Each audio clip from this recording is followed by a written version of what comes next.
नमस्कार मित्रांनो, आताच्या क्षणाची सर्वात मोठी बातमी समोर येत आहे। चला तर जाणून घेऊया काय आहे आजचा स्पेशल रिपोर्ट।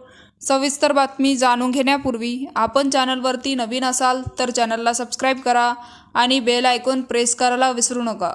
लोकसभा निवडणुकीच्या निकालामध्ये महाराष्ट्रात महायुतीला मोठा धक्का बसला, तर दुसरीकडे महाविकास आघाडीने मात्र जोरदार मुसंडी मारल्याचं बघायला मिळालं।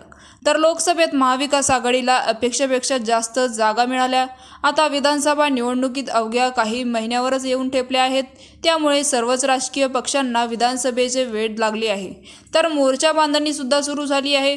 राष्ट्रवादीच्या गोटातून मोठी बातमी समोर आली आहे, ती म्हणजे उपमुख्यमंत्री अजित पवार यांनी मंत्री धनंजय मुंडेंवर आता आणखी एक महत्त्वाची जबाबदारी सोपवली आहे आणि राज्याचे कृषी मंत्री तथा राष्ट्रवादीचे नेते धनंजय मुंडे यांची राष्ट्रवादी काँग्रेसच्या राष्ट्रीय प्रवक्तेपदी निवड करण्यात आली। तर धनंजय मुंडे यांच्या पक्षाच्या राष्ट्रीय प्रवक्तेपदी निवड होताच बीडच्या परळी शहरात कार्यकर्त्यांनी मोठा जल्लोष केला। तर कार्यकर्त्यांनी लक्ष्मीबाई टॉप परिसरात एकत्रित येत फटाक्याची आतिषबाजी करत धनंजय मुंडे यांच्या निवडीचे स्वागत करत आनंद व्यक्त केला। तर यावेळी धनंजय मुंडे यांच्या समर्थनार्थ कार्यकर्त्यांनी जोरदार घोषणाबाजी देखील तिथे केली। दरम्यान धनंजय मुंडे हे सुरुवातीपासूनच अजित पवार यांच्यासोबत आहेत, तर अजित पवार यांच्या उभाटानंतर राष्ट्रवादीमध्ये मोठी फूट पडली।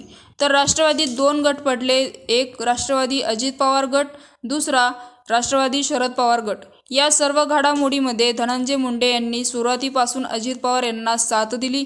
तर भाजपाला पाठिंबा जाहीर करताना अजित पवार यांच्यासोबत सुरुवातीला राष्ट्रवादीच्या ज्या नेत्यांनी मंत्रिपदाची शपथ घेतली त्यामध्ये धनंजय मुंडे यांचा सुद्धा समावेश होता।